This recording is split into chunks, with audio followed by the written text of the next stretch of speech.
Welcome, ladies and gentlemen, distinguished guests, to this Roland Wilson Future Shapers Forum on Who Will Save the World. A super important topic. My name is Melanie Broder. I'm one of the Future Shaper delegates. I'm also a Sir Roland Wilson Scholar, and it's an absolute honour to welcome you here tonight. And we'd like to begin by acknowledging and celebrating the first Australians on whose traditional lands we meet, and pay our respects to the elders of the Ngunnawal people, past, present and future. Tonight we're looking forward to a fantastic panel. As a Sir Roland Wilson Scholar, I am researching cyber security, specifically cyber deterrence. So I'm very excited to hear the answers to who's going to save the world. And without further ado, I'd like to hand over to Karapanagiotidis.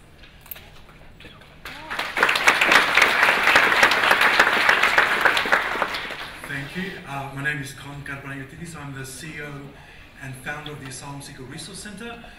I want to start by also paying my respects to the fact we gather on the land of the Ngunnawal people, 3,000 generations of First Nation culture and knowledge, and we stand on the land of the oldest continuous living culture on earth. I have 5 minutes to tell you how we're going to save the world. Not only wave to me in 5 minutes, I stop. I want you to do a little thing with me to help me. Nothing is planned. Stand up if any of the following applies to you. So I just want you to stand up if the following applies to you, and if it does, stay standing. Stand up if you're passionate about something. Stand up if you want a fairer world. Okay, I didn't even get a chance to get through my list.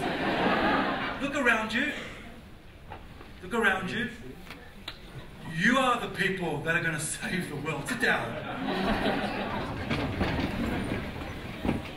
We live in a time where people despair. We live in a time where people are disillusioned. We live in a time where we sit there and go, these tin pot little men like Peter Dutton and Malcolm Turnbull and Tony Abbott, no one is going to be building a monument to them at ANU, saying, here stands these great men whose legacy was division, mediocrity and fear-mongering, avarice, and an attempt to actually rip away our moral imagination and compass. These are not the men that are going to change the world or lead the future. We are. And we are going to do it the old-fashioned way. We are going to do it through hope.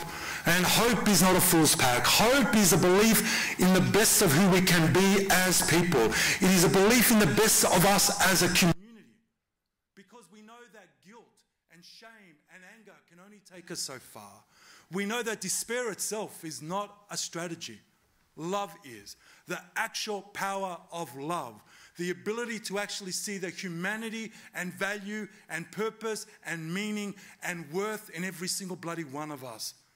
Community is what is going to change the world. Our ability to come together, as people have been doing all day at the Future Shapers Conference here in Canberra, around coming together as allies, amplifying, in solidarity, standing together, whether it's First Nations rights, women's rights, whether it's LGBTIQA rights or refugee rights, or standing up for Mother Nature. We stand together in solidarity because we are stronger together. Who is going to save the world is us. Are those who dream, are those willing to make trouble, are those willing to actually take that passion and that anger and that resilience that burns so brightly in you and do something good with it. It's us by starting anywhere, doing anything, beginning anywhere, protest, write, organize, start a startup, start a group. Whatever the hell it is, start something, start a fire for change. Our politicians want to defeat us. They want us to be conquered by fear. They want us to be divided by fear. They want us to have a paralysis of our hearts and imagination by telling us that compassion and love and decency, that a living income is beyond us, that closing the gap is beyond us, that bringing the refugees here from Manus and Nauru is beyond us, by acting on climate change is beyond us, that the time is not now, well it is now, the time is here, the time is now. We are that time, we are those people. And we need to be bloody angry, we need to be fired up, because lives on the line, our environment is on the line, our oldest living culture on earth is on the line. We need to be angry, but in a way that is constructive and purposeful and meaningful. We cannot afford to despair. We cannot afford to say we are fatigued, because that is not the luxury that our homeless have. That is not the luxury that people living in apartheid-like conditions have. I was reading today in the Northern Territory, it is now 100% of young people in our prisons are Indigenous. There is no time for fatigue. There is no time to say it's too hard. My people at work are on the phone every day trying to talk 10-year-olds, 9-year-olds, 8-year-olds on the roo from taking their own lives. We have governments, we have these men bereft of any vision and any decency, sitting there trying to crush hope, sitting there trying to crush people for simply being poor or black or gay or Muslim. No more. These are our people. We are those people. Look around you. This is what our country looks like, sounds like. This. But we need to defend it. And we need to be willing to take risks. And we need to be willing to embrace our fears. There is no failure in living our love. There is no defeat in standing up for what you believe in. And just start anywhere. Anywhere. What is not an option is do nothing. And for all of those people that are sitting there telling you about what about this and what about that, they are the do-nothing generation who want you to give a shit about no one. We are the do-something generation that sits and faces into this and goes, we have a solution. We have a way forward. We have the intelligence. We have the heart. We have the power of women behind us. We have the power of the oldest living culture behind us. We have the power of technology. We have the power of prosperity. We have the power of us. Yeah, don't we? Are we helpless? Anyone here defeated? Anyone here wants to sign up to giving up? Who wants solutions? Who wants vision? Who wants a way forward? All I've heard today in talking with young people is, I want an inclusive country that leaves no one behind. I want a fair Australia that I can be proud of, where we will have the leaders that we demand and tolerate and expect. So maybe we need to start running for office far more often. And we will only have the diversity in our workplaces, in our communities, and our equality that we are willing to demand and speak up for and stand up for.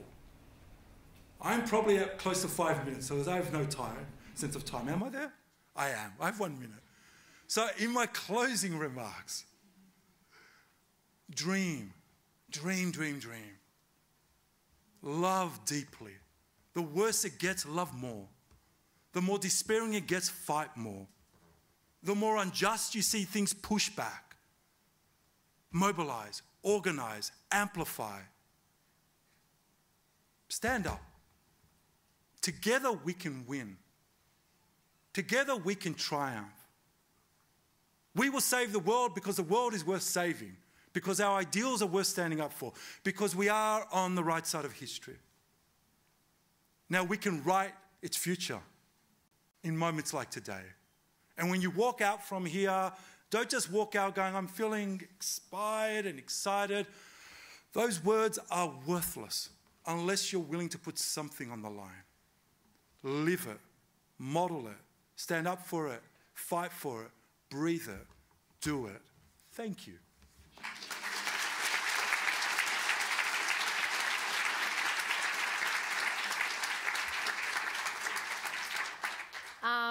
Thank you, Con. That was very inspiring.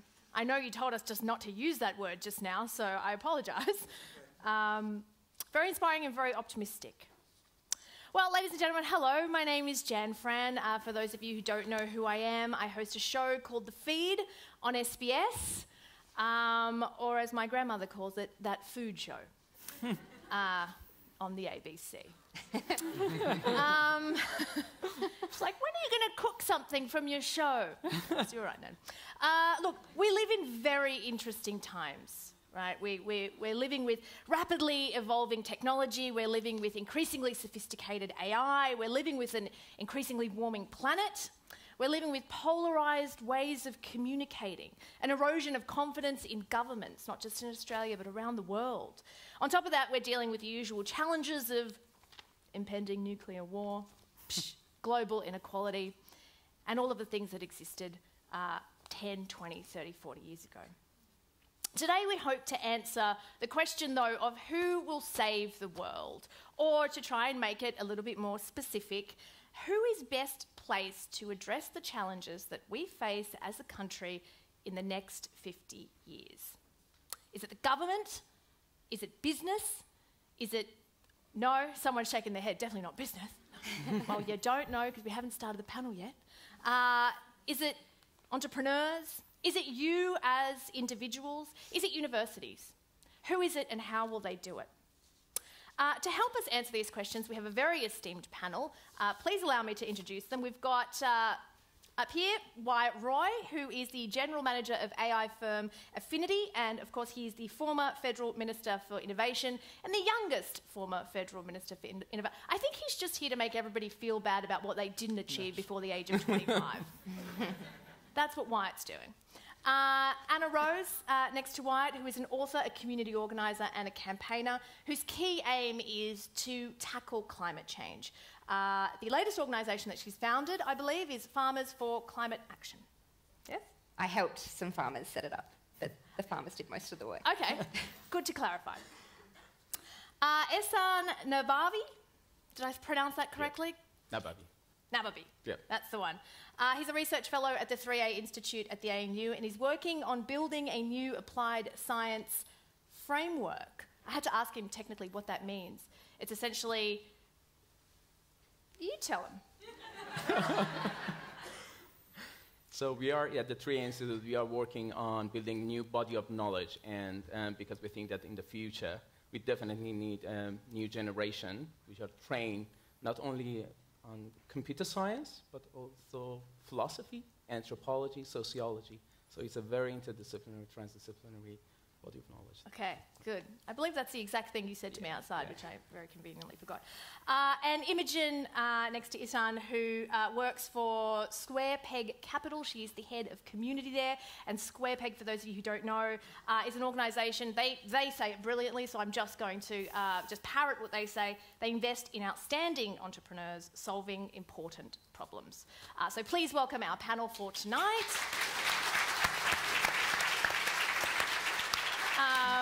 I will say, obviously, before we start, phones on silent. And also, there will be an opportunity for audience questions. I'll try and leave as much time as possible. On Wyatt's suggestion, go hard. If you have anything that you disagree with, the panellists on, please feel free to bring it up. We want to have as robust a discussion as possible. So without further ado, we shall begin. All right.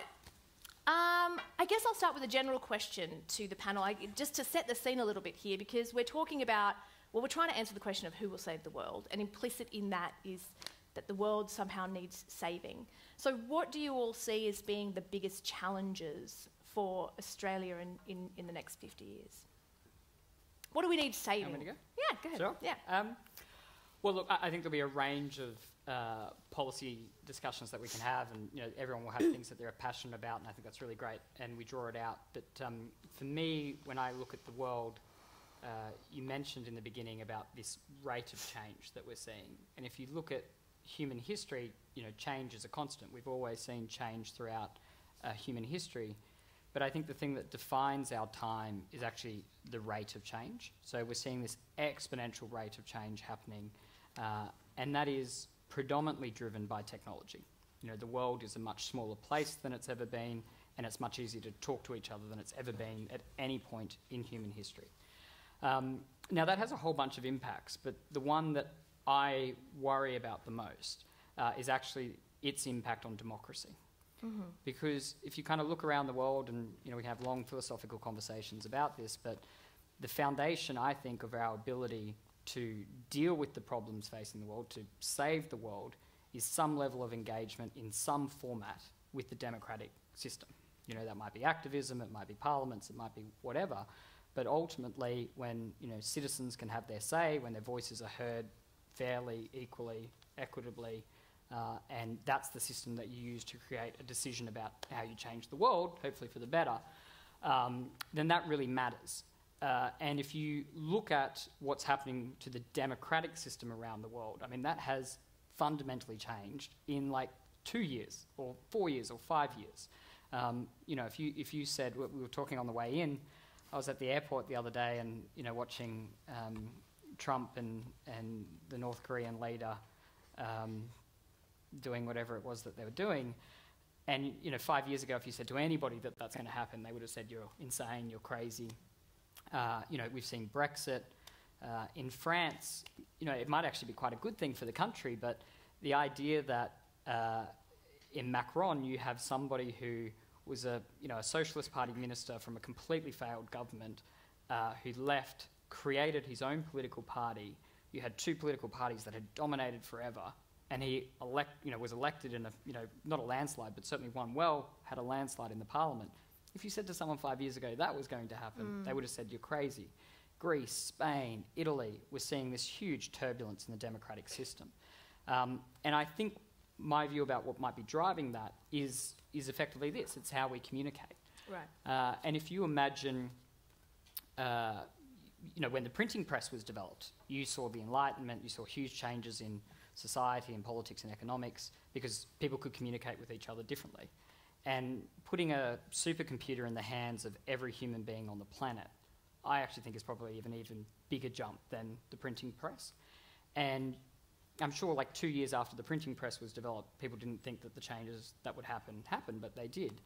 And for us, obviously everyone kind of scratches their head and said, how did Donald Trump become elected and, how did Brexit happen?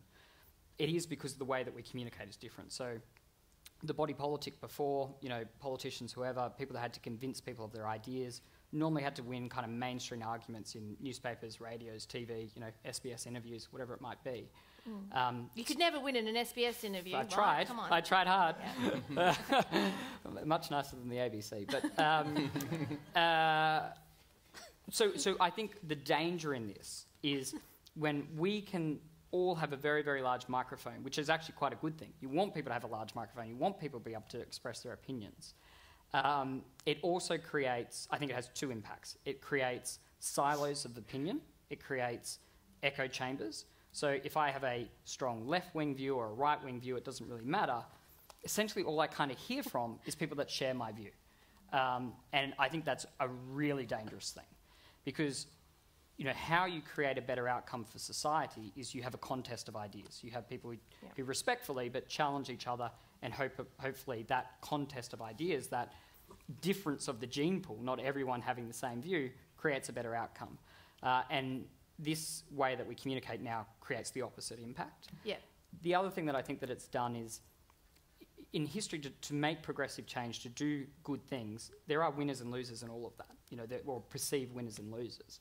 And when smaller groups, or maybe smaller is the wrong word, but people with very strong particular opinions one way or the other, now have extreme microphones. So when society tries to move forward, there's huge resistance to that might not have existed at the same level because so many people can be so loud and be so aggressive and so, the sort of level of debate that we've seen. And then you can have success of people like Trump who, spew hate, or you can have perhaps more positive impact. So I think for me, how we deal with that and how we ensure people have trust in our institutions and democracy and ensure that they're listening to people who have different opinions to them, and have to agree with them, but just listening, will completely determine about how we rise to meet these challenges. Because if we all think we're the smartest people on the planet and everyone should just follow us, it's kind of like it's all over at that point. Yeah. So the rate of change, the way that it impacts democracy and the way in which we communicate, the way that impacts our involvement in the democratic process. Okay. Yeah. Anna, what do you see as being some of the biggest challenges that we face? So definitely agree with why our political system is broken, and particularly the rise of corporate influence in politics in a lot of Western democracies is very alarming. I think there are three other systems that are also, as you said, there are a lot of issues that we can say need fixing, but at a systems level, I think it is our political system, our economic system. I mean, inequality is growing. We have so much wealth that it has not trickled down. I was just listening on the radio in Canberra, 1/3 of the people coming to homeless services in Canberra are being turned away. Think about that tonight. It's going to be freezing when we walk out of here, and there will be people who have nowhere to sleep. Our energy system, in Australia, it is completely broken. And then our ecosystems, our Murray-Darling is dying, our Great Barrier Reef is dying, and as a community, and this probably comes back to the political system, we do not have political support, bipartisan political support for a plan to address really any of those challenges that we're facing. So many systems needing work, but I guess we can talk about solutions soon, which is the more exciting part. That's right, and we will. This is kind of just a bit of an overview of problems first, solutions later. Ehsan. I would probably start with the title of the forum. I think one of the biggest challenges that we are facing is that we need some people to ask good questions. And the good question, what do we mean by good question? I will explain it later. But I mean, there are always, it's all about the imagination of the future. and how we imagine the future. And the frame that we ask, the frame of question that we have in our mind determines how we imagine the future. So I will start with the title, that who will save the world? It's very small, but there are multiple tacit assumptions.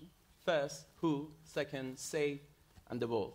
So we think that who is all about the people and person. So it's like a Superman, Superwoman, a prophet, a selected tribe. There are many other examples that we can think of, but not for non-human. So no artificial intelligence, no, even like we have religious people that they think that the Holy Book maybe is going to save them.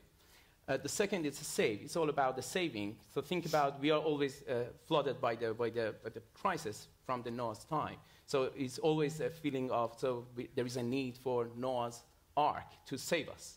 And so what's the meaning of the saving? Being safe, assurance, reassurance. And so these are questions that we should ask always when we see a question. And the third is the world. So maybe we take for granted that we don't know what we mean by world. But I think there are at least two distinctions. First is a pale blue dot in the universe, which is the Earth. And the other world is that the world of an American wake up in the morning compared to as a refugee or a migrant wake up in the refugee camps. So there are two different worlds. Yeah. And so just put everything together, we can think about like how we can come up with different questions, and different question and different framing will bring us to different answer and different solution. Okay. So we should be very mindful of what do we mean by the question. And so I think that one of the biggest challenges that we are facing is that to ask better questions, because I think we are in the Future Shapers Conference. Yeah. And the Future Shapers Conference, I think the Future Shapers are those who are successful in the past in framing good questions. And if you are not happy with our present, we should ask better questions for the future. You shouldn't be doing the same thing that you've been doing in the past. Because at the end of the day, present is the product of the past. So, and if we are experiencing something, it's the product of those who framed the questions. Not now, I mean, previously. And so another thing that I think very important about the world, it just keeps me awake at night, seemingly. Yeah. So it's all about the future. Do we have one future? We have multiple documents, reports that saying that it is our common future. Today we had a discussion about the future we want for next 50 years. Who is that we? So we should talk about this we question and our question, because the future are multiple. It's heterogeneous. It's for everyone. And who dominates that we determines the future. So again, we should ask questions, because it's like that, often we heard about the technology as a savior. But who controls the technology?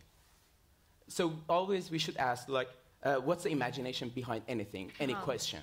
If we see something, think about what's the imagination behind the question. Who gets what, who controls, and how, and who says what and why. So asking many questions. So I think that one of the biggest challenges we are facing is that we train people who ask better questions for the future. Okay, great. And Imogen, what do you think are some of the biggest challenges that we're facing? Well, my co-panelists took politics, the entire economic system, all of the world, and philosophy. I'm kind of left with nothing, I guess, but humanity, which I think is actually what is up for grabs at the moment. I don't think we spend enough time discussing what the social contract between us should look like. I don't think we spend enough time. I think we're all distracted into an abyss with cat videos and Instagram and what our former best friend at childhood was wearing on her wedding day, and we're not talking about what the kind of world is that we actually want to live in. We're not doing 100-year plans for our families or our communities. We're not thinking about what business might look like in 100 years or what government should look like in 100 years.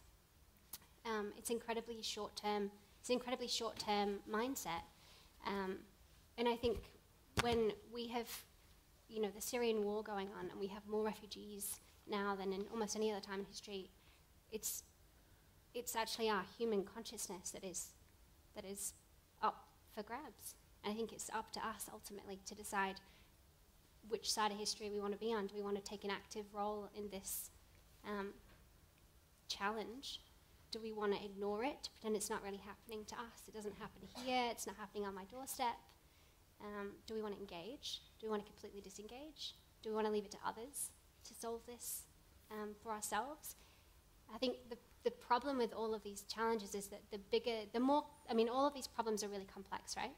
And the more complex they are, the harder they are to grasp, and it's so hard to come. I think the thing I struggle with is that it's really hard to come down on either side of the line on these things. I mean, the refugee thing, maybe not so much, like, duh, it's just obvious what we should be doing, but some of the issues are so complex, it's really difficult to come to a really firm conclusion. So often it's easier just to step away from them and let someone else solve it.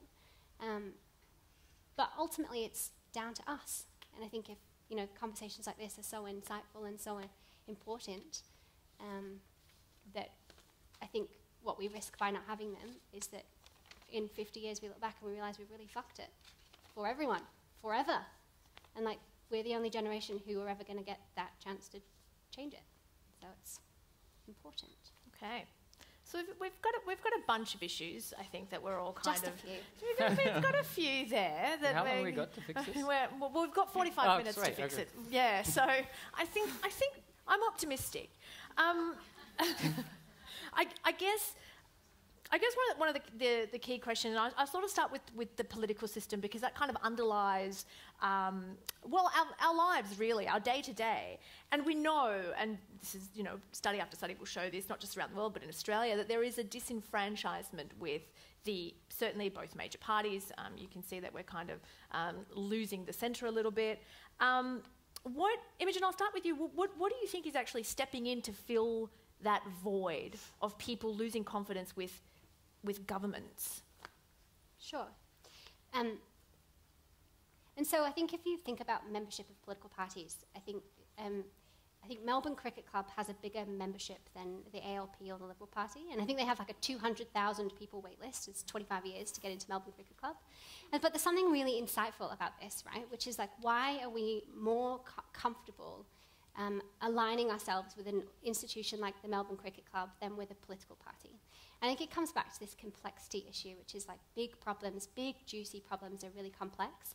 And the two-party system in Australia, or now three-party, or however many parties, the Pirate Party, join whichever party you want, struggle ultimately to build an agenda which is meaningful and is values-driven enough for ordinary voters.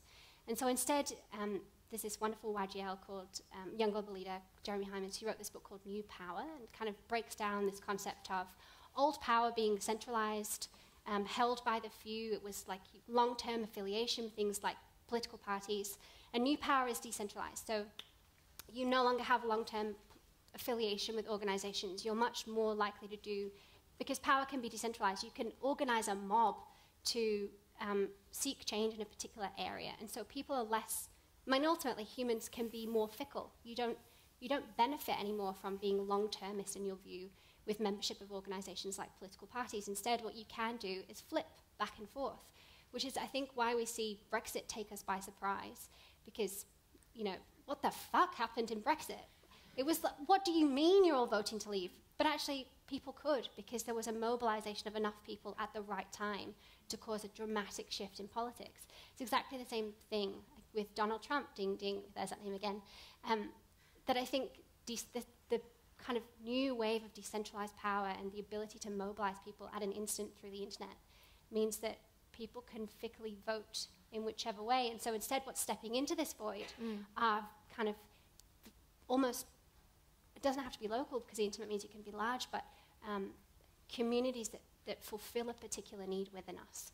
And so what is a community? It's ultimately a group of people that seek to solve a problem, which means you no longer have to be identify yourself as a member of the Labour Party, which I was back in the UK. Instead, I can be the person who is really into cat videos, but also the person who's really into championing this same-sex marriage when that was on. That was something I would have identified with when that was happening. I was into that. But it can be short term, and now I can turn my focus and attention to another issue that I'm really passionate about. And so it's difficult. I think it's harder to track this stuff because it's short-term bursts. But I don't think people are less interested in their own interests. I think they're just expressing them differently. Wyatt, you obviously were in our federal parliament for many years. You were very young when you... you were under 20, weren't you? Yeah, I just turned 20. You just turned 20? I was 19 when I was running. Yeah. Why? Why'd you do it? It was to make a difference. And it's, right. It's a horrible cliche, but... I don't come from a political family. My family traditionally vote for the Labor Party, and I obviously am in the Liberal Party. I'm the first person in my family to finish high school, so including two older brothers who I love dearly, and no one in my family had ever gone past grade 9, let alone anything else. And so there was never an expectation at all of going into Parliament. But how it happened was I was helping out a mate of mine who very sadly passed away a couple of years ago, but we were very, very close. And he had spinal muscular atrophy, and I was his participation assistant, so I was like a carer for him. And I was relatively good at economics, and it was my economics lecturer who said, you understand economics, but you understand social justice, and it's very, very rare that people understand both. And if you connect the two, you can, this cliche, make a difference. And she said, you should get involved in the political process.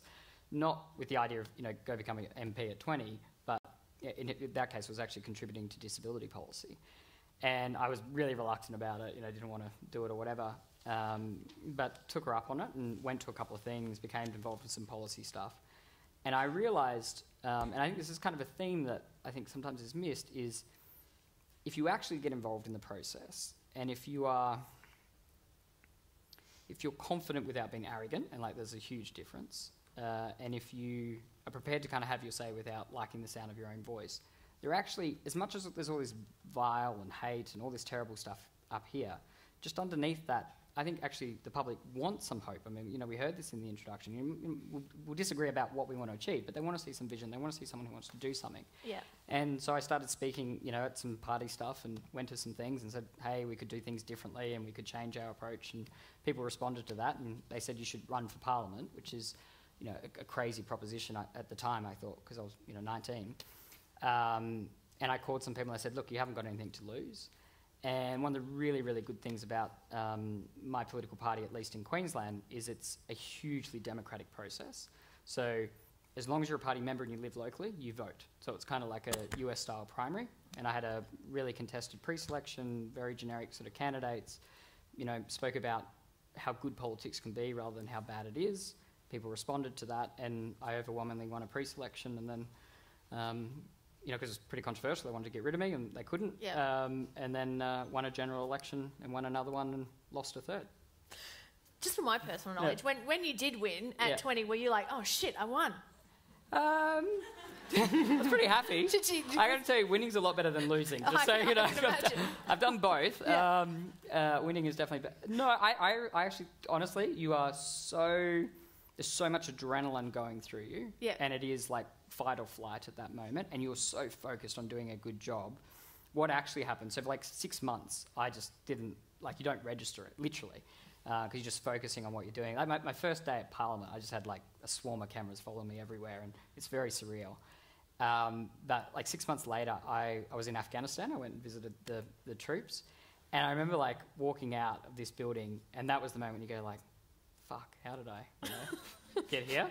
What happened? And it was 6 months later, I went, holy shit, But it doesn't happen on day one. I mean, the reason why I'm sort of asking is because obviously there was a point in your life where you did believe that going into politics and entering Parliament was going to be an avenue to change something. I still believe that. And so that's the question now, kind of looking back, where are you at? Do you still have faith in the government and in Parliament as the change makers? But it's not a question of is government the change maker? And I'm a liberal. I believe in small government. So I'm I don't like governments, get government out of my life, leave us alone, that sort of philosophy.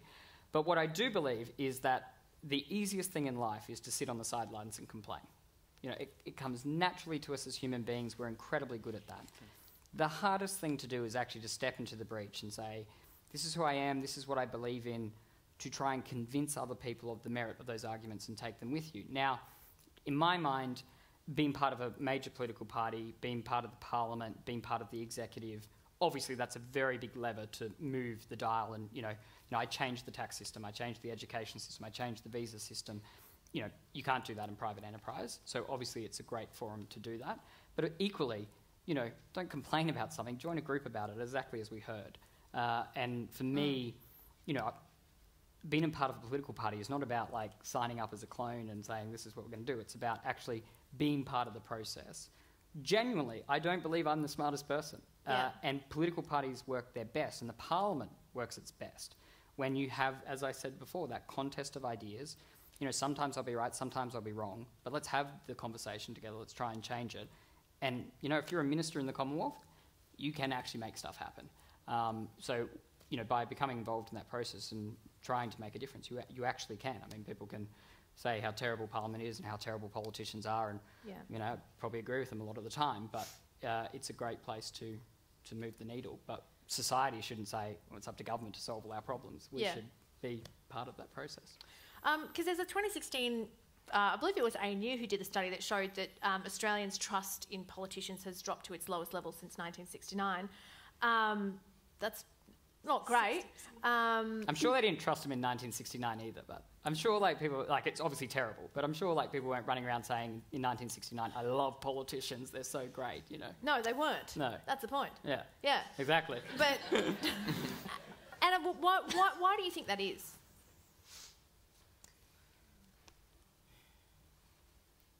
I reckon people want to see a better world, and politics is very adversarial, and it's often also a lot of ordinary people can't see a place for themselves in it.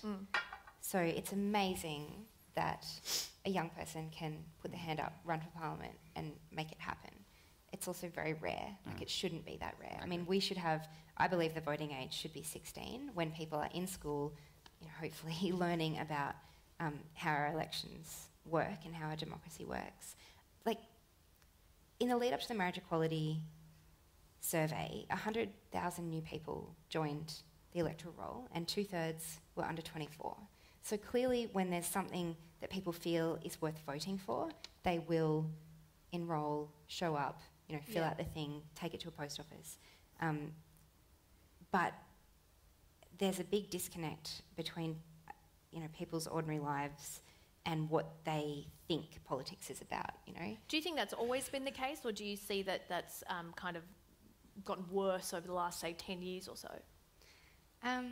Well, I wasn't around in whenever it was, so 1969. I guess none of us were. So, I've been involved in activism and campaigning since I was 14, and I think that social movements are just as energised now as they were 20 years ago when I started to get involved. I'm involved now in the Stop Adani campaign. So many people from all different walks of life are involved in that.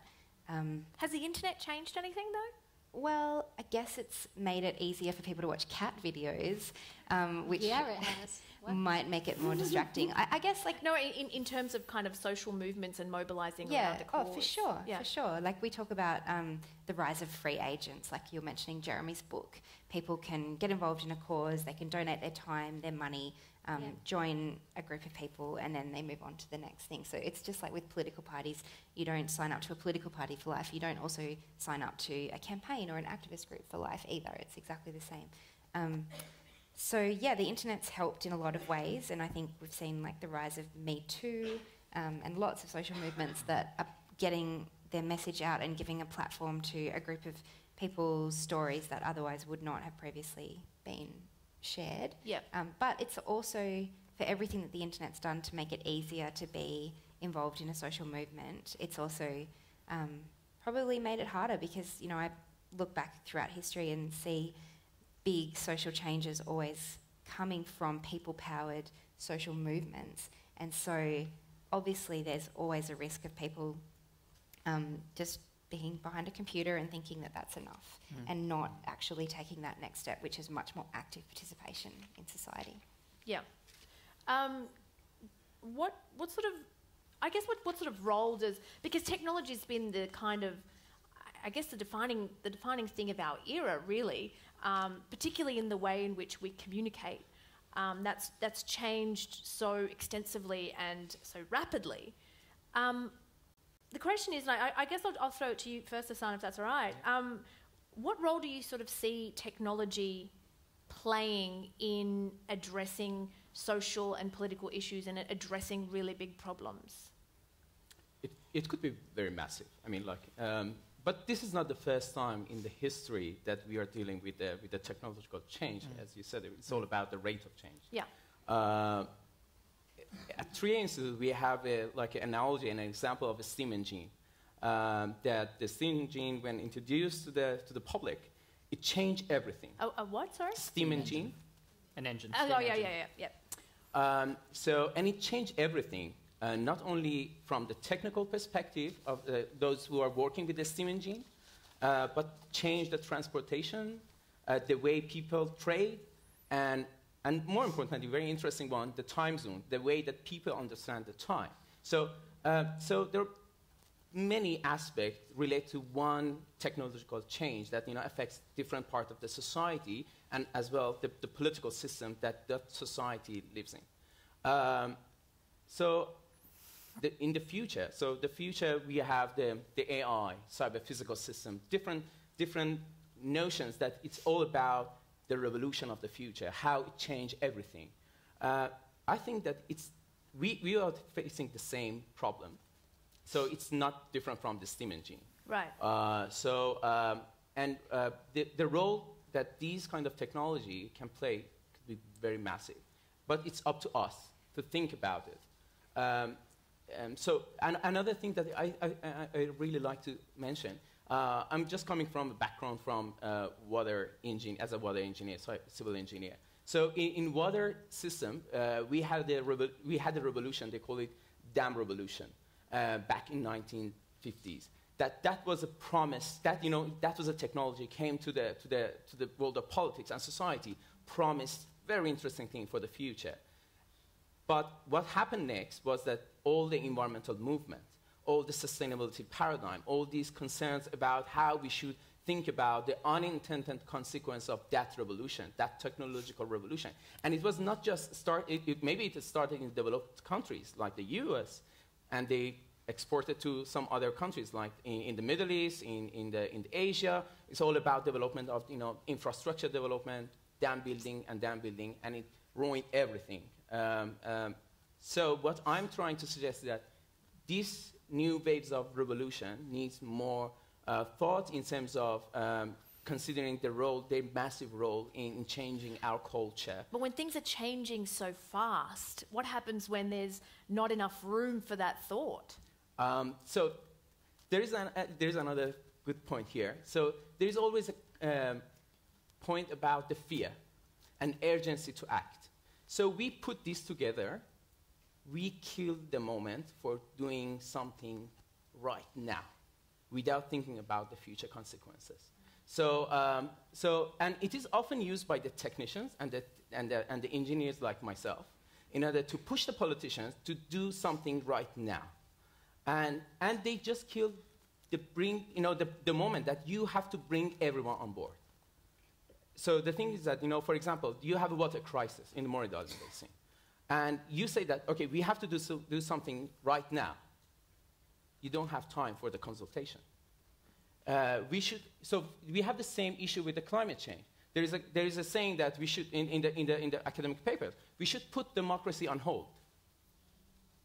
So this is, again, we are dealing with the same paradigm. We should do something right now. It's all about the future of apocalyptic, the future that we are facing. It's okay, but I'm thinking that we should bring everyone on board. It's all about because it's all about the imagining of the future. We should bring everyone here to talk about that future. We are here to think about what the future is look like. If we are thinking about what's the shape of the future, who is that we who shape that future? So again, what I'm trying to suggest is that it's massive in terms of the role. It's massive, but we should think that we are not alone for making decision. We should consider the more participatory collaboration on these issues. How do we do that? Because that sounds to me like a very, very nice idea, but I'm very curious as to how we actually put that in motion. How does that happen? How do you see that happening? It is difficult, of course, because it's not engineering process. Yeah. It's not a blueprint. It's not a blueprint process. You start from here, you finish there. It's a very interesting for if you can just prescribe something that you start from here, you finish there, and it's easy for the politician to sell as well for the public. However, there is a literature on that. There is lots of work on participation. So even think that this is acknowledge this challenge, that this is a challenging task. However, we should deal with this challenge. We shouldn't not just ignoring that because it's not possible or impossible. What I'm trying to suggest is that at least let's dream about it and then work on this. So it's not just saying that no, it's impossible, and from many aspects, if we deal with this question, we cannot do that. So let's ignore it, or because it's important. So again, what I'm trying to suggest is that go back into the history, bring some good question. Think about the dam revolution. Think about the old steam engine revolution. So are we happy with our present? Of course, with some issues, yes, some not. So why we are not happy? And take those questions on board. Just I'll come back to you for this question, but just quickly, because you keep talking about asking the right questions. Yeah. So what are they? I'm not the person who asking those right questions. What I'm trying to suggest is that who is that we? So I'm not just academic. Have the right you need to think deeper about the issues exactly. and the question itself. Yeah, exactly. So we are talking about the world. Whose world? So that's my argument. Actually. Okay. You mentioned AI. I might just go to you, Wyatt, quickly, and then I'll come to you, Imogen, as well. Sure. AI. Yeah.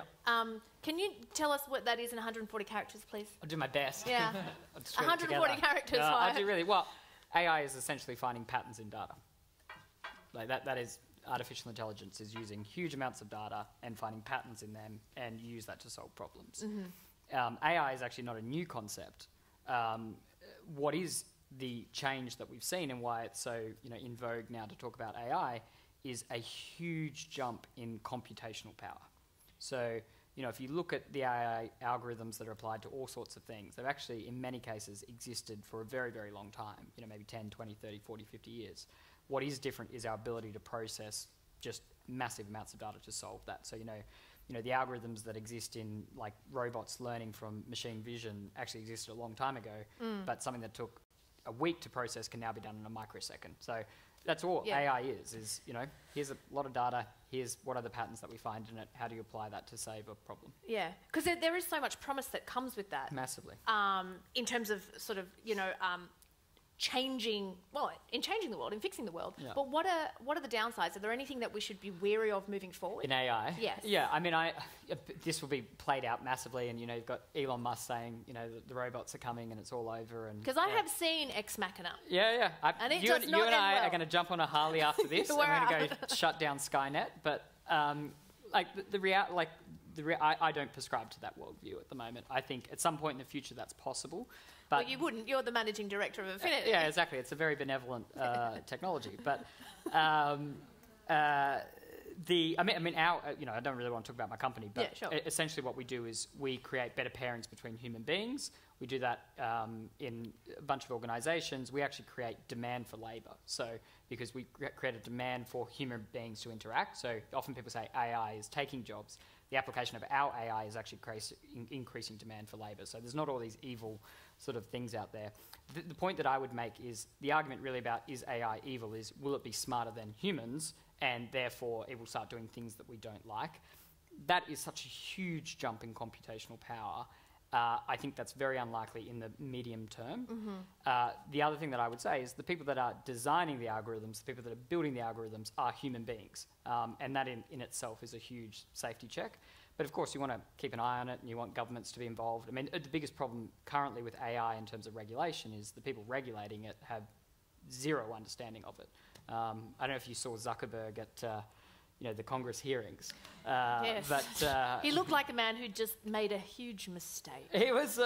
He's unusual. They're unusual. But it shows you the people that are regulating it have, frankly, very limited idea of what they're doing.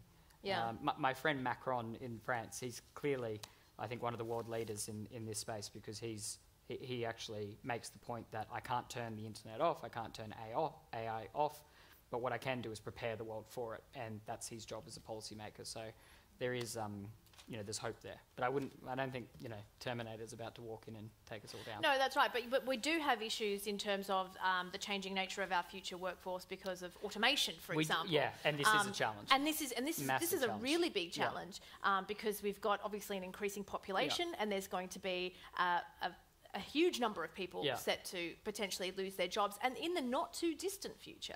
Yeah. That is a huge disruption. Yes. That is a massive challenge for society. Who's going to fix that? Where do you place the optimism? Yeah. I'll tell you. I had this conversation with a very senior exec who used to be a very senior exec at Google. And stop name dropping, would you want? No, but she said to me, it's her saying it, not me. I put that question to her, and she said, I'm completely optimistic and confident for my grandkids, because they'll grow up in a world where they'll have new skills and abilities and new jobs and a new workforce. I'm terrified for my children, because there's that transition that we're hard. But I mean, you're right. All through human history, this change has happened, and technology has come, and it's not like everyone's unemployed, but there's always been a transition period. So, if I'm the truck driver in Bundaberg, I'd be worried about automation, because at some point that job might disappear, and I can't become a data scientist the next day. I can't walk into that high-paying role. So how we manage that transition is really, really hard. All parts of society have to be part of that. Education is hugely important in that part, the ability to get people the skill sets they need for new jobs. But the idea that we're going to wake up and nobody's employed is just wrong. But that transition to that point where... Yeah, well, I don't think anyone's making that claim, but it's coming. I'll come to you in a second, Imogen, but just back to you, Anna. You mentioned quite... when I sort of asked you that initial question, there was some really big ticket issues that were problematic. Corporate influence in politics, general inequality in Australia that appears to be growing, our energy systems, our ecosystems. Who do you see as best placed, or what do you see as being best placed to tackle all these? And if they're multifaceted, you cite several examples. Yes, social movements, people power, ordinary people, and that's how big progressive change has happened throughout history. I mean, we need allies in Parliament who are willing to work with social movements. We need business, progressive business. I mean, a good example is the divestment movement at the moment. You've got this intersection of businesses that are divesting from fossil fuels and supporting the rapid growth of renewable energy, and that has been driven by a social movement which has been driven by ordinary people saying we want to act on climate change, we want to see more renewable energy, we want to phase out fossil fuels. And so it's an economic shift, but it's also a shift in social licence, and eventually the politicians will catch up. Yeah. Who do you see as doing the best job in Australia to really kind of collectivise around social movements and social issues well? Oh, it's a huge ecosystem of organisations working on different issues. I mean, there's a large amount of collaboration between groups. It's not like, I'm working on climate change, but I have very good friends working on Indigenous justice and on inequality and, lots and lots of other fights and struggles. I think that we're all in this together. So if you want to donate money, I support donating to Farmers for Climate Action, the Australian Youth Climate Coalition, Seed Indigenous Youth Climate Network. There's lots of organisations that you can support and you can get involved in. But I guess, for you guys thinking about how you can make change and where's the best way to spend your time, everyone has their own journey, and finding something at the intersection of your skills and what the world needs, that's your happy place there.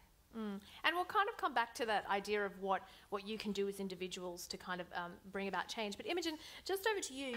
So Square Peg Capital, that's who you work for. That is an investment firm. Have I got that correct? Yeah. And you invest in people, in entrepreneurs who are essentially out there trying to fix the world's problems. Can you give me an example of what that looks like, or an example of something that's worked? Sure. So SquarePeg is an early stage venture capital firm, and so we invest in early stage technology companies, really agnostic. So And often these are really boring problems. So these aren't the like juicy social change issues. Ultimately, we have to make a return for our investors. And so to give you but you know, still really meaningful work that impact really important industries. So one of our most recent investments is into a business called AgriDigital. It's run by an amazing CEO called Emma Weston. And Emma's business is essentially revolutionizing the way that people kind of track and sell commodities. So she works specifically in agriculture. Agriculture is basically it's one of the most important industries in the world, right? Like everyone needs to eat, everyone needs food, it employs like half the world's population. It's unbelievably important. But provenance is a huge issue in agriculture, so it's really difficult to track grain, for example, which is what they specialize in, from one place to another. It's really difficult to understand, is this organic, is this not organic? It's difficult for farmers to access financing because they can't prove that what they have in this bucket legally belongs to them. So they're building a platform which utilizes blockchain technology to basically prove that who owns what actually owns that, and then unlock financing. So it's, is it sexy? Not really. Is it really important? Absolutely. And that's the kind of business that we like to finance. Yeah. Do you think that the Google generation, I don't even know, I just made that term up, I don't know what that means, but it's, you know, the generation that's kind of grown up with certainly with the internet and with social media, do you think that they engage with social and political issues differently to the way that people used to? To rephrase the question, how do you think the internet has impacted the way that people engage with social and political issues? So I think it's massive. Like I'm not a researcher in this particular field, but like just from, I guess, a straw poll of me and my friends on the way here, it's huge. I don't know if everyone saw the Melania Trump disaster with her, like, I don't care about her shirt. Well, like 12 hours later, someone bought a URL that was like, ireallydoCare.org. And it redirected to a charity page that meant that you could donate directly to charities supporting refugees, children at the border, right? And it got like 79,000 retweets on Twitter. And there was just an enormous amount of money, and that cost her $13. So the social change, the social impact that you can have using the internet is just unbelievably huge if you can channel it in the right way. That's not, Cambridge Analytica is another example of technology used for probably not the net good of society. But ultimately it comes down to people. Like, technology is a tool used by individuals. If individuals try to fuck the world, then they will. And if they aren't, then they won't.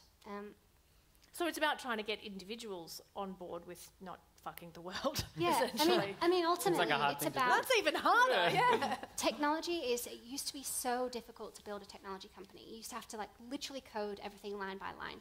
These days, there are platforms, you can buy parts, you can basically chunk together a technology business from stuff you can buy online. It has never been easier to engage with building a technology company than it has been today.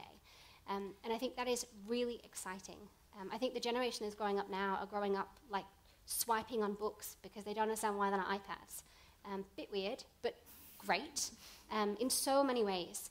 I think the challenge is educating children and making sure that they have a really firm internal moral compass around what it means to be an adult in the world. Like, what does it mean to be a global citizen? What does it mean to be a member of my local community, of my school, of my country, of my region? What does it mean to be disadvantaged if I'm privileged? All of these things are ultimately what we need to be teaching children how to understand, how to ask questions about. And then the idea being that if you breed a generation of really engaged, smart, young people, they will be able to use the tools at their disposal to create change in the world. And I think technology is one of the best, most powerful tools that they can use. Okay, I'll just sort of go around the panel because I know that I do want to get to questions in just a wee bit. But, I mean, you're here faced with an audience who we know are very passionate about something because they told us at the beginning of the session. Everybody stood up. Even the people who were like, I'm not passionate about anything, but everyone's standing, so I'm just going to stand too. That's all right, I see you. What would be... I'll start with you, Wyatt, and I'll go around and kind of relatively succinctly. I'm a politician. We don't I know, that's why I had to say it. But what would your advice be to people who are passionate and who do want to seek to make a change out there as individuals? What can or should they do? I mean, just get involved. I mean, this is, to keep it short, is don't complain. Don't sit on the sidelines and complain. If you actually believe in something, get involved in one way or another. That might be joining a political party, it might be creating a startup, it might be becoming involved in an activist group. Don't complain and leave it up to somebody else. I mean, the worst citizens are the ones that say it's their fault, the world's terrible, they need to fix it. All right, but get involved in what? Well, as I said, join a political party, join an activist group, start a startup to change the problem that you want. Talk to your friends and neighbours about the problems. So you don't have a particular preference over what you think works better? I mean, I think they should all join the Liberal Party and, sure. Yeah. Okay, we'll see how many people take you up. I'm sure it's heavy in this crowd. Yeah. I think it might be a small number. It's a great idea to join the Liberal Party. The Liberal Party needs more progressive people in it. I've got your membership form just here. We're into it. But why not? I mean, if we're going to solve these problems, we need to get to bipartisan support. Well, this is a really good point.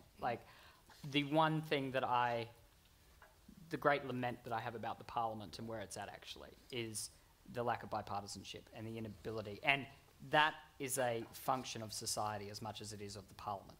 So, clearly, I think so. I mean, it is clearly a passionate room with very passionate people who I'm sure think there are a lot of people who are wrong because they disagree with them. And I would say to people, the great challenge is not to take that aggressive approach, but to actually engage people in conversation and disagree with you. And that doesn't happen in the Parliament, and frankly, it doesn't happen in society. In the gay marriage debate, which just, happened, it's a good example. I mean, my electorate was one of the most conservative in the country, former leader of One Nation, held that area. I was one of the first Liberal politicians that, said that we should do this. I mean, I'm sure this audience all agree that we should have done it. One of the things that I hated in that argument was when clearly I was passionate about it, clearly I thought that we should do something about it, if people held a different view to us who agreed for it, people would call them bigots or hated or whatever, whatever. But when people came from a different part of society, a different history, it's a very big claim to make. Instead, what we should be saying is convincing people of the merit of the argument. Why is it that two people who love each other should be allowed to marry? Why is it that we should champion this? We should be positive about that message. And it's so easy to get into our silos and our bunkers and think that we're quite self-righteous because we've got a great worldview, but not convince anyone of the merits of our argument. They're just wrong because they disagree with us. And that's what's wrong with Trump. That's what's wrong with, the debate everywhere. So engage people who disagree with you and convince them of your ideas and listen to them. Okay. Quickly chime in. Yes. The Irish Assembly randomly picked 100 people and put them together for a year to talk about policy issues, completely randomly chosen from the population. And out of this came all kinds of, they essentially were getting together to discuss what really the Parliament should be doing, but they were kind of a collective of average humans. And out of that came really insightful, these people were able to genuinely have a conversation and convince each other of a progressive, what eventually became a much more progressive party stance. And I kind of feel as though that is one thing that could be amazing if it happened in Australia, is randomly choose 100 people, put them in a room, give them a bunch of thorny issues, get them to talk about them. I think that's called Big Brother. I think it's called Parliament. I mean, that is what the Parliament should be at its best. It is, at its best, that's what it should be. But if you put anyone, the constraints of office are that you ultimately need to behave in a certain way. Yeah. And sometimes you can't flip-flop on but what you promise your electorate. You don't have the freedom to change your mind. I disagree. People in Parliament have to rise to that challenge. And, yes, but they haven't. No, but that's the point. That's the point. And, I'll give you a great example of this. My opposite number in innovation is a guy named Ed Husick. Ed and I are great mates, still. I had lunch with him a week or two ago. We travelled together. We tried to genuinely change policies together. Yeah. Both of us got massively criticised for that. But by whom? By our own political parties. But that didn't stop us from engaging in that and trying to have that conversation. And the way that he and I approach this is really simple. Can we agree on the problems? That's a big first step first. Can we agree that there are problems? And he and I would sit down and we would. Can we agree on what the solutions might be? Now, that's much harder. But genuinely speaking, we could kind of find consensus and say, look, here's 20 things. I disagree on that. You disagree on that. Here's 10. Yep. What can we actually kind of push through and get to that point? And, if I don't want to use the word progressive, but if better people, well, not better people, but the right people, I love my former colleagues, but if people with that mindset were running for Parliament, it's a Freudian slip right there. Yeah. And more people took that approach into the Parliament, and there's nothing stopping anybody from running for Parliament. Like, that's democracy. Our country is built on a foundation that anybody from anywhere can become anything, and the Parliament should reflect that. If more people like that went into the Parliament with that view, it would change. That's just a function of, the reality. Of course it is, but I think fundamentally we agree with each other, which is that you can get two people together who agree on the problems, they agree on the solutions, and change doesn't happen. So I think like you need it. I'm not saying that I'm not like, I think politics is absolutely an incredibly important lever to pull when you're challenging things, but you also need, it's not perfect. It's really broken in so many ways, and it's so important that we have people like you, people like Tara, who are shaking the tree from the inside. And so, but you also need, you have to accept that the constraints of office prevent people from behaving in the way that they actually probably want to. Yeah. And so you have, and which can be great sometimes and bad others, but it doesn't discriminate between the two. And I think polarisation is probably amplified by the 24-hour news cycle and the mediums through which we have conversations, such as Twitter and Facebook. I was going to ask you a question. No, you can't. I'm the moderator. But the one thing that we haven't discussed in this is the role of the media. And you're in the media. I mean, do you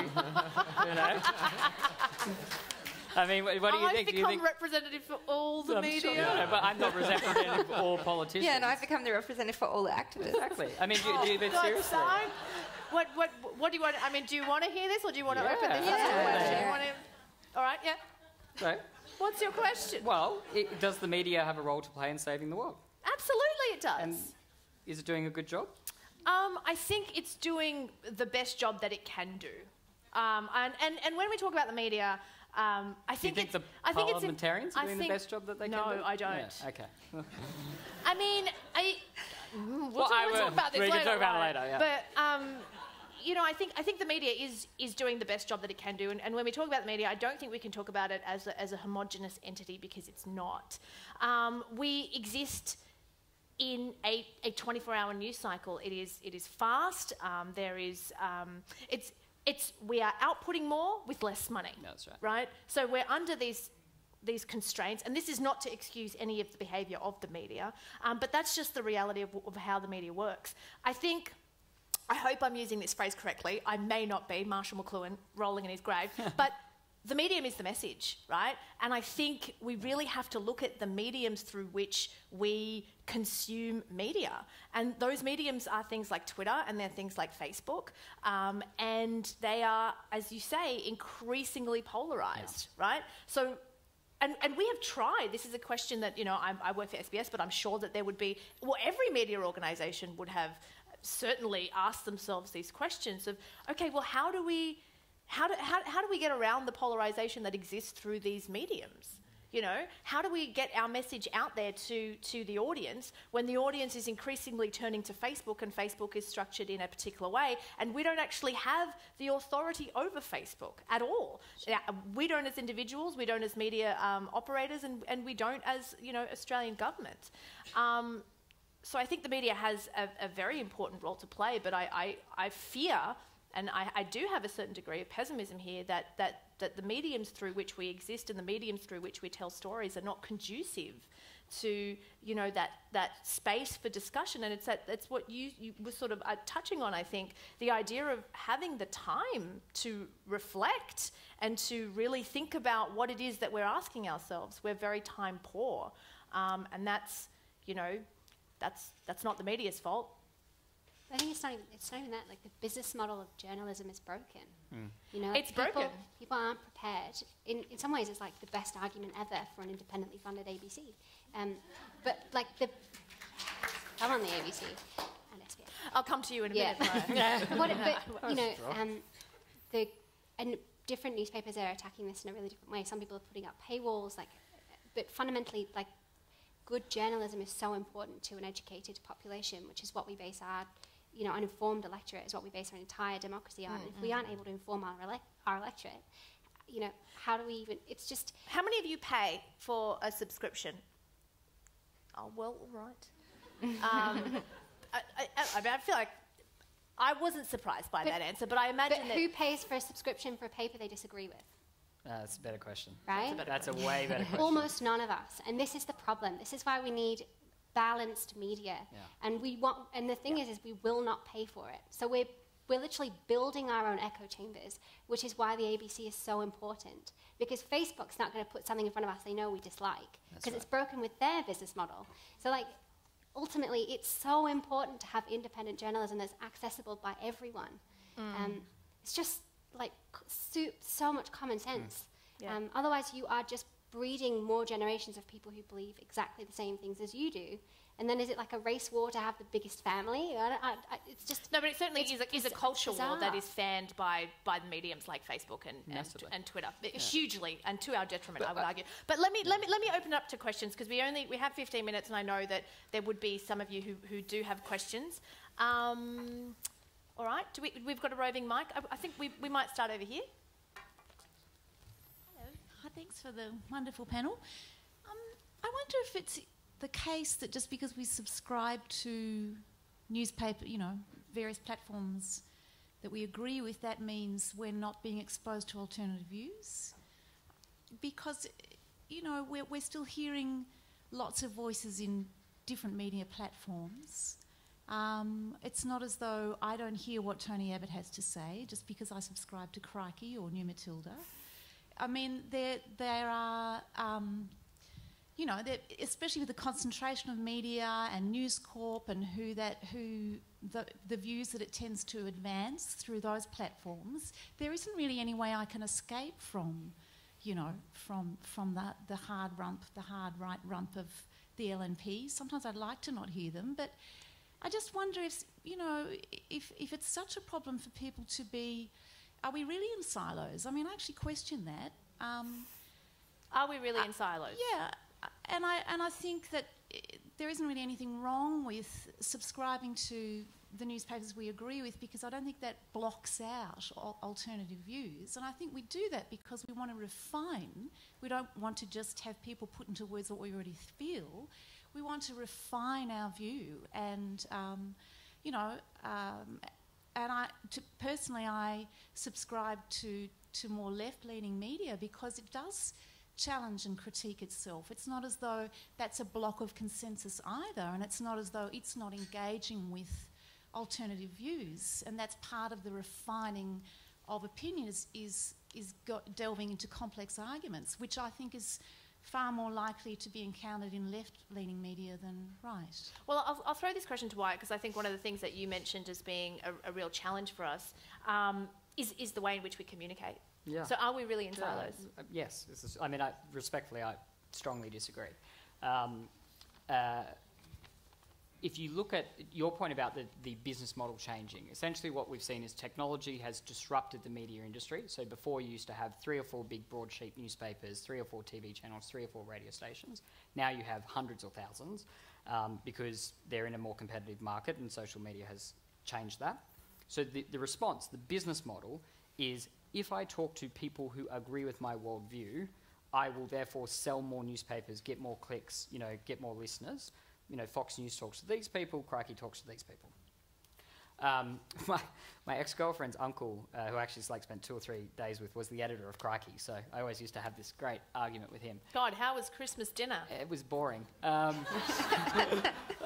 So because of that business model, how I think the media has responded, and tell me if you think I'm wrong, is they've responded by the impetus is to be first, so to get the news out as quickly as possible.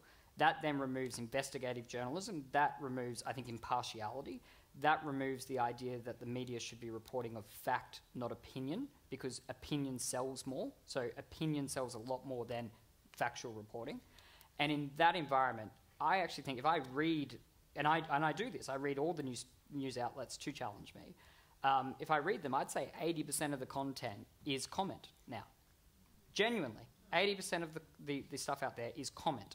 So if you are reading Crikey, you're reading 80% comment, which is a filter applied to fact, and that is coming from a biased perspective. So that's just kind of my view on it, and I do think it's a problem. We'll go to this gentleman over here. I think he had a question. Yeah, my question is related to politicians and government being an agent for change that we were talking about earlier, and there were different views that we heard. What about diffusing that power? So just expecting the portfolio at the national level to solve all the problems may not be the right idea. What about saying, how about Sydney solves the climate change problem like New York does, for example, or how does Melbourne solve homelessness the way LA is trying to solve it? Yeah. And this is not my idea, it's been floating Yeah, yeah. around in different forums. So I just wanted to understand, what's your view on that? Diffusing power to solve problems. Do you want someone other than Was me to there answer a first? particular person that you directed? No, generally I would. Yeah, so to the panel, just someone. Please. Anna, do you want to take that? Anyway. I mean, it's very important when it comes to tackling climate change and reducing emissions. There's so much that cities can do, that local governments can do, and that they are doing. And in many places where you have seen progress stop at a national level, like in Australia, it's been the states or local governments that have stepped up. That's happening in the United States, it's happening in Australia. And yeah, absolutely, like if you're listening to Wyatt say run for Parliament and you're like, no, maybe think about running for local council or getting involved in local government in some way, because there actually is so much that you can do at a local level. Really good point. Can I just say really quickly on that? I know I talk a lot, but just devolving power as close as possible to its citizens is a great idea. And the reason I'm saying this is I've got a Liberal win. I think the largest purchaser of renewable power in the country is Brisbane City Council. 100% of Brisbane City Council's buildings are renewable energy, and that was done under a Liberal government and has been a Liberal government for a very long time.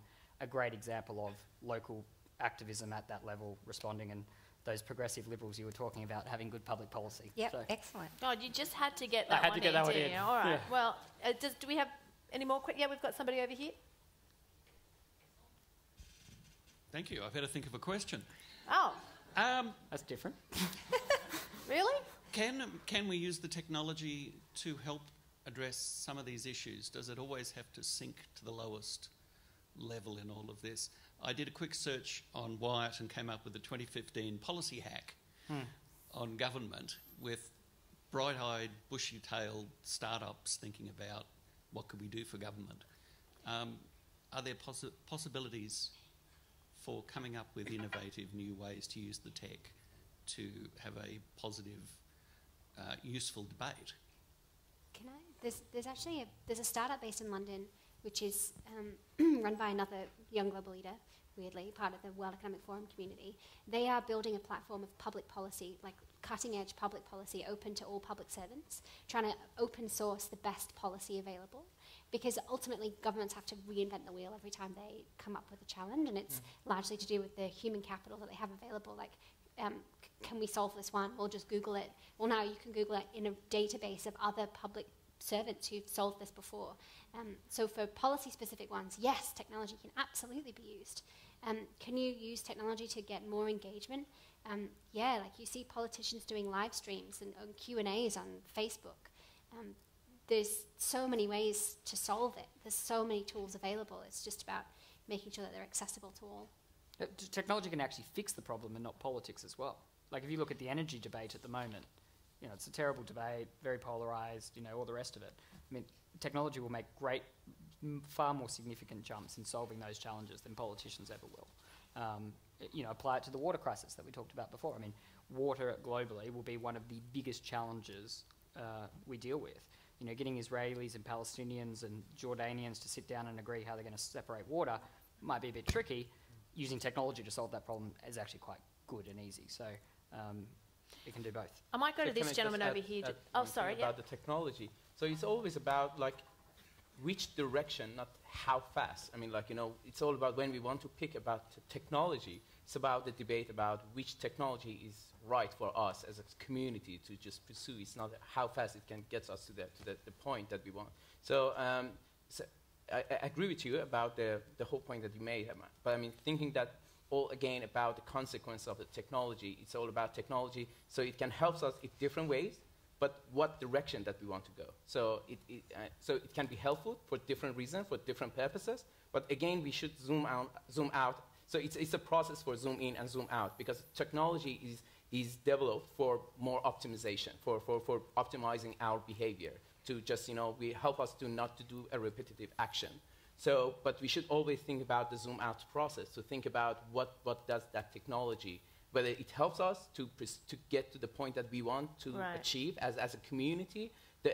Again, going back to the way that we should imagine the future, so where we want to go as a community. Yeah. Yeah. Yeah, g'day. So we've heard a lot about politics, technology, all that other stuff. Each panel member, I just want one very short sentence on who will save the world, or where do we look for the person to save the world. Do I need to call up Superman or something like that to get it done, or is there one group or technology? All right, great. Short sentence. Social movements. That was a very short sentence. Why? Everyone. Yeah. Business, society, parliament. In the mirror. Who did you say? In the mirror. In the mirror.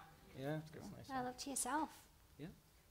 Okay, there you go. Was that helpful? Yep. Good. You should moderate next time. Yeah. You're way better at this. Straight to the core. Hey, but he was very good at getting Did you hear this? No. Yeah, we'll come over here. Thank you. Yeah, people love us. They don't watch No, but us, he needs they a job love on the us. SBS. What's that? He needs a job on the SBS. You want my job? Sure. Good, because you can't have it. All right. Hi. I have a few points I'd really like to make, but I'll try and keep it brief. So going back a bit to the question of the distrust in the government compared back with the 60s, my suggestion is that, and I think that the use of the internet certainly has had a big impact on this, looking at people waking up to the fact that a lot of politics is driven by fear and greed, that, as was mentioned in the opening speech, there is a lot of fear-mongering, and politicians themselves, but also the way in which politicians are gaining support and making policies is driven largely, not completely, but arguably more so by fear and greed than by the desire to help people to make things better. So I think that a really important question that we could be asking, which touches on not only asking the right questions but looking at the human consciousness being up for grabs, is how can we spread the love? I think there's been a lot of talk about what can we do to make the world a better place, and I think it's been relatively unanimous that we are the ones who are going to save the world, but what if we're not ready? What if before we try to save the world we need to save ourselves, and then once we've saved ourselves we can save each other? So I think God, how do we do that? Well, see, I don't have the answer to that question. It's just a question I'd really like to present. But I think, how can we spread the love? Touching again on the moral imagination and compass. How can we develop that? We do have a lot of opposing views, but I think that, the idea of opposing sides with regards to politics, for example, is somewhat a falsehood, because we're looking at, okay, so who is the world? Well, it's cliched, but we are the world. So we've touched on talking to people who disagree with you and convincing them of your argument, and I think that focusing on what keeps us separate is possibly not the best approach, and maybe looking at what it is that actually brings us together, what it is that that we share. And I think that the biggest thing that we share is humanity, and we're probably always going to have situations where people don't always agree with each other, but how can we foster kindness? How can we develop a skill set so that people are capacitated to take on these discussions where people are having opposing views? These are important skills which can be quite tricky to learn, can take a lot of practice for people to have the confidence to challenge someone. I might have to stop you there, sorry. But I feel like you are making a very, very good point. But we are actually out of time. I do think that's a really interesting point to end on, though. It's, how do we foster kindness? How do we spread the love? Because that's kind of something that needs to essentially happen before we work out the ways in which to do it. So thank you for that, and thank you to everybody who asked questions, and thank you very much to our panellists. Thank you.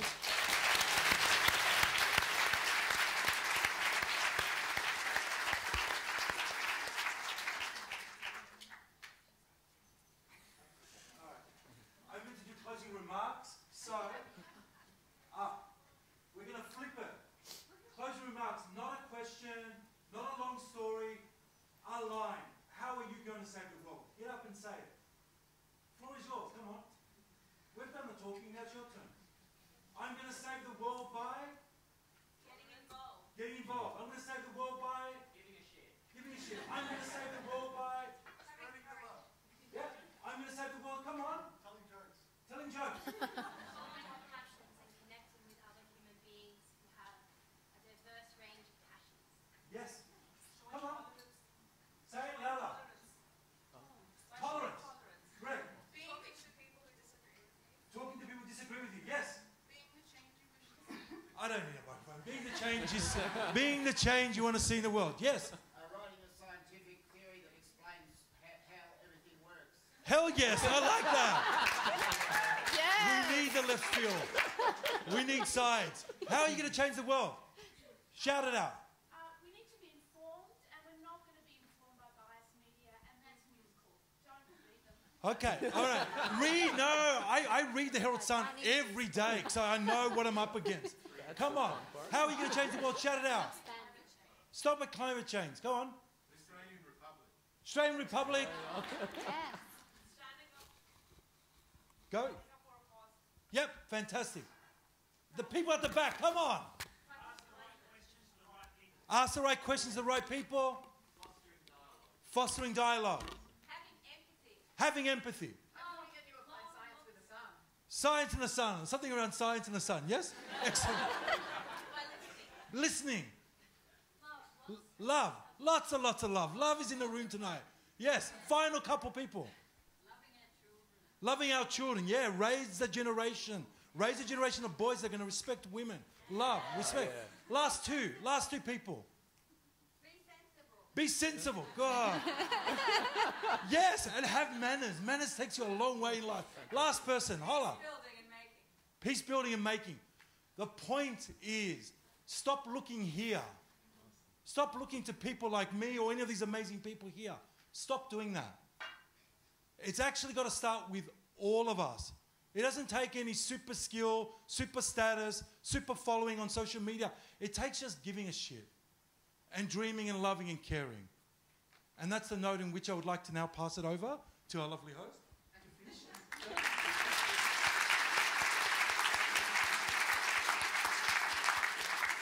Thank you, Con, for an extremely heartfelt call to arms. That was absolutely fantastic. We'd like to thank the Churchill Trust and the Sir Roland Wilson Foundation for partnering together tonight to put on such a brilliant event. Thanks very much to Jan Fran for hosting. I will admit to a little bit of fangirling. I watch the feed. I am.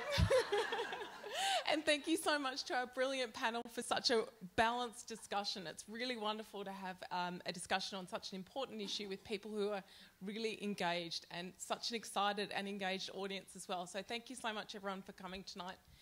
Sir Roland Wilson, the delegates who are Future Shapers meeting your dinner parties outside. Your groups will be in the foyer and you're looking for your team person who has the sign with your group number on it. And your transport will be arranged for you as well. Thank you very much and good evening.